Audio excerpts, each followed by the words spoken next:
So I just wanted to take a couple seconds to wish everybody a Merry Christmas and a Happy New Year, man. And thank y'all for checking out the channel and being a part of the GOAT Nation, man. It means a whole lot. We done grew this channel from 0 to 1,300 subscribers this year, and I just want to say I really do appreciate y'all, man. And dealing with this fan and this loud behind noise from the PlayStation in this background, y'all even watching with that. And I appreciate y'all, man. It wouldn't be possible without you.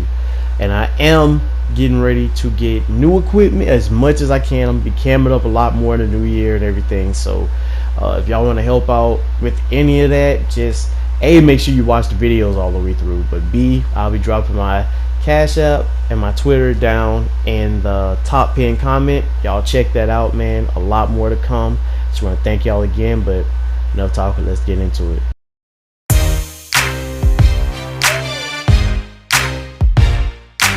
Yo, it's your boy StokesTheGoat back with another one, man. And I have been going crazy with my center, and I've been getting a lot of requests from everybody wondering, what do you need to be dominant in the paint? And this is going to go for rec, park, ante up. Oh, I went an ante up, man. Went on like a 10-game streak with my 92. As you can see, I only have like a 92 glass cleaner. Like my 99 stretch, I can make a video on him, but man, this 92 glass cleaner is dominating all of the modes. So without further ado, let's get into it, man. So start off, you definitely want to go center. A lot of people start off going power forward, but if you notice in the rec, man, all those vanish, man. They were getting exposed this year. I go right-handed, you know, we go this, so we go 23. Jordan still going. I don't know about y'all LeBron lovers, but anyway, you want to go half red, half blue. You definitely want the ability to be able to go Hall of Fame on either one. If you didn't know, that's what that means. Okay, so this is what throws a lot of people off. Everybody usually goes strength in some capacity, right? Nah, man. Strength does not matter as much as you think. It doesn't matter where you think. Plus, where you think it matters, it can be masked. I'm gonna get into it right now. So what I do with my big is I max out my close shot. I take my layup to 57. Drive and dunk max. You max out pretty much everything else. Free throw, to have a consistent free throw to hit every single time, you only need a 63. That's the secret. You only need a 63. Everybody always puts it at 70. That's overkill. Let me see. We can have 11 playmaking badges, which is really important. I'm gonna give y'all a badge breakdown as well, so y'all watch the end, man. And you want to take your lateral quickness up to a 22 with the rest of the points. It's the perfect way to make this build, man. I'm telling you, like, you get 22 defensive badges, you get 26 finishing, 11 playmaking, and 1 shooting, and you're gonna hit those free throws perfectly. Perfect. I'm talking about consistently. You're gonna be like a clutch shooter. All right, so everybody usually goes burly. I mean, that's cool. It looks cool, but I like built. I don't know why I like built. It doesn't really matter. You could actually go slight, to be honest with you. Slight actually it tricks people into thinking they can come in on you, and then you just get your 30 blocks with this build. I like 7-2. Listen to me. I like 7-2, and I like to take it all the way down. Like I said, the strength part does not matter. Now you could go 224. It's 224, right? Yep, 224. And the reason is, if you notice, as soon as you hit 224, your driving dunk goes up to a 70. 70 is the minimum that you can get to get all the crazy windmills and all those dunks that you need to activate a lot of your driving dunk contacts. You know what I'm saying? Because there's like ones you can get in the paint, but then the ones that you get driving dunk, you have to have certain animations for those, which I can show y'all later if y'all want to make a video on that. Matter of fact, I have a video on that already made. Go check it out. How to get contacts on every play. It's in that video. And also check out the other video that I just made where I show how I hit 40 in under a week. It shows the points that you get per game. So those are two like major videos, and it helps to break down, so you understand exactly what you need to do in a game to get the most rep. But anyway, I go wingspan 96. Of course, you gotta have max wingspan, and you can get post scoring take.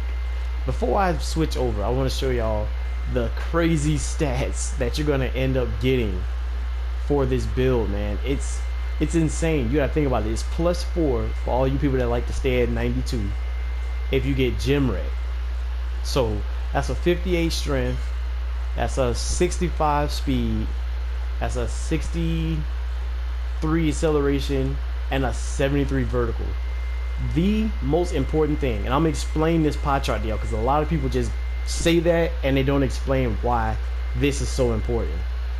When you're playing center, you want to be able to get back. A 65 speed, you actually can get back, get chase downs.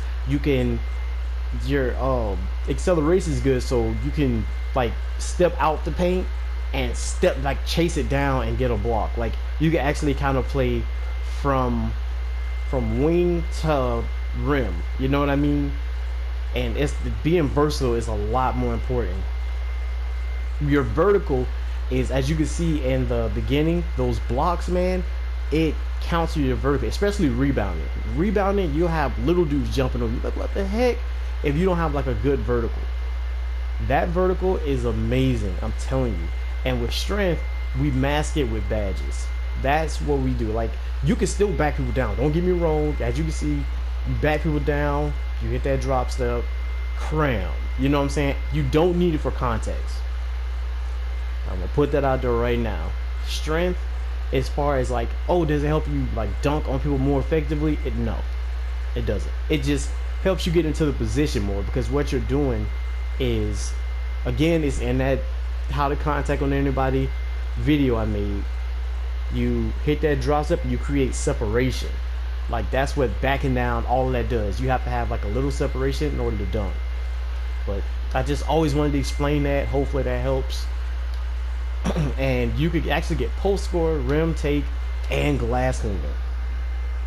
Now, with these three right here, glass cleaner, if you're just going to be collecting rebounds, you know what I'm saying, which this build can do so much more than that. I'm telling you, you're doing yourself a disservice. But you'll get your takeover the fastest with these two. Now, you're going to be dominating in that paint. And if you know you're going to be scoring, which you definitely are, because even if you got to grab rebounds and go up, this is going to get you to take over the fastest. So I would rank it going from right to left. Post score, so you could dominate if you're going to be playing definitely 1v1s, 3v, on the park, 3v3, any of that. Post score, rim take, and then glass cleaner. In that order, they're the most effective. Because when people see rim take, it's like, oh crap, I can't go down there. You know what I mean? So post score, rim take, glass cleaner. But of course, you pick that. And then I'm gonna actually show y'all what badges. Yep, I'm gonna even show y'all what badges, man. Cause I fuck with y'all, man. Now, the reason I said playmaking is so important is you need to have glue hands. Glue hands is how fast you could go up with the ball. Unpluckable is, you don't want to get stripped down there. You want that on silver. It don't have to be on gold. That's an overkill. And then quick first step. You want to be able to get it, and make your move. Bullet passer is break starter. Do not use break starter.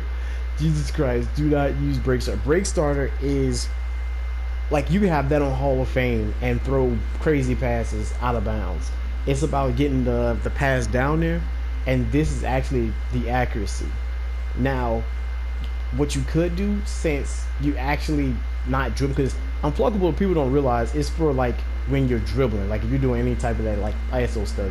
Post playmaker is the big man's dimer. It's the big man's dimer, y'all. So what you want to do is definitely go post play. I'm telling you, like you'll love me for it. You see that in the beginning where it's like the drop step and you kick it out. He had been missing all game, but that actually popped up and it helps. It's like a dimer for him. And if you know anything, or if you've like used it at all, dimer on bronze is like OP. All right, so defensive badges, box is overpowered. You definitely want box on minimum silver. You want chase down doesn't have to be that high. It could be bronze, to be honest with you. Brick wall. This is how you counter having such a low strength. Because brick wall kind of increases. This badge makes it tougher for defenders to get around the screen and harder for players to back you down. Last year it wasn't like that. If anybody's getting this on Christmas or anything, brick walls updated. It makes it to where they can't back you down. So with this on, even with like a 50 strength, they're not going nowhere. Hustler is important. People look over that as a big. Those, when the ball's loose, like after you get a block or a rebound, all that is actually a nose for the ball. You know what I mean? Even interceptions, like that's the reason it's so overpowered. If you see people just standing there and then the ball just comes to them, hustling. Interceptor, it could be on bronze, it's so overpowered. You don't have to too much do like it any higher because you're not a guard, you're not out there, but you're playing like across the paint and those fast breaks will stop it. So interceptor, I feel like there's three that always have to go all the way up. There's three that always have to go all the way up. And those are the three. Now, what you could do, I mean, because box, you're 7-2. You're going to be in the way. Just to make sure, if you know you're a jumping person, you know what I mean? You could go brick wall on gold and brick wall on Hall of Fame don't have much of a difference. It's like, this is the only badge that you can go from Hall of Fame to bronze. I mean, Hall of Fame to gold, and I'm perfectly fine. And you use your pogo stick, your clamps, and your post move. This badge setup right here is OP. I use it, and this is how I stop people. They can't back you down. They try to spin off. They lose the ball because that post move, lockdown pop up. You can actually jump out of block and kind of recover and get back with post move. I mean with pogo. And clamps is really important because there's always that little 6'7" center that wants to try to like step out the paint and wait till you come out and then drive in. You can cut them off with clamps.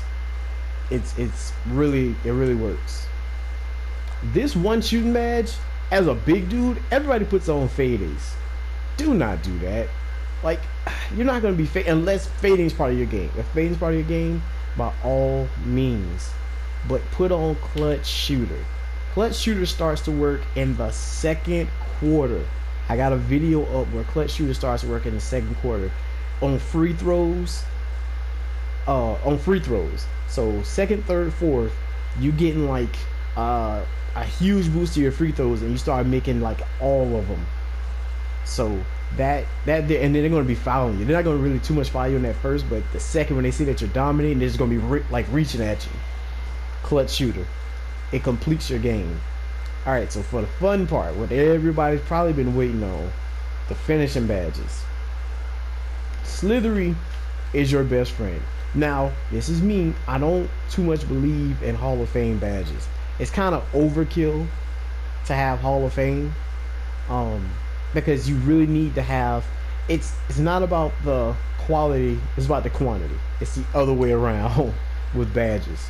You need to have all of the categories filled, because when you do a certain thing, if you don't have that badge to activate, you'll miss it. And it's like, well, I was wide.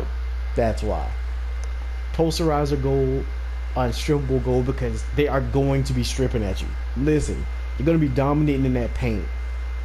They're going to be like at you, like 4 or 5 people just like stripping at you. Unstrippable needs to be on gold, even if it's on silver, bro. Like, I noticed that they get you sometime. It needs to be on gold. Rise up, mouse in the house. Actually, could be on silver. Mouse in the house because it goes along with grace under pressure. Putback balls, fearless finisher, fast twitch. drop stepper. You might not even realize you're doing it, but if you're in that paint and you do any type of move where you like take a step and spin, or take a step for any of this stuff, like allows more success when attempting drop steps, hop steps, in addition to protecting the ball while you perform these moves. Anything that you're doing in the paint is almost a drop step. I'm gonna tell you. You're 7'2", you're gonna be a lob target. You want this because it definitely, just on bronze, it raises your chances to catching those alleys, especially the ones where it's like contested. It raises those a huge amount. Now with this last badge, you can go back down punisher so that you can kind of like bump off of them, but you're 7'2", and that strength, like you're not down there battling people. You know what I mean? If you want to use that for like maybe 1v1 or something like that, you can put it on bronze. Bronze is really overpowered, but you could use that in a lot of other places. You can make any of these Hall of Fame, you know. But I would probably go Grace Under Pressure, because what that is when you're anywhere around or under the basket, it gives you this massive boost the higher you go, to make it to make you make those dunks, anything up under the rim. Now if you're trying to posterize on people, Slithery. A lot of people make that mistake for posterizer. You don't need it that high. Slithery is basically avoiding everybody in the paint. You could go Slithery Hall of Fame, but like I said, I would go Grace Under Pressure, because you have everything that you need key. Because you could have a 7'3" dude. Now Mouse in the House doesn't work. You know what I mean? But Grace Under Pressure always gonna work. So this is my badge setup, and this is the center that you need, and that's every question that I've been asked. So if you have anything else, I'll answer it in the comments. I really appreciate y'all. Again, I want to wish everybody a Merry Christmas, a Happy New Year, and if you can, check out the, if you want to donate, it'll be in the pinned comment. But that's it for StokesTheGoat. I'm out. Peace.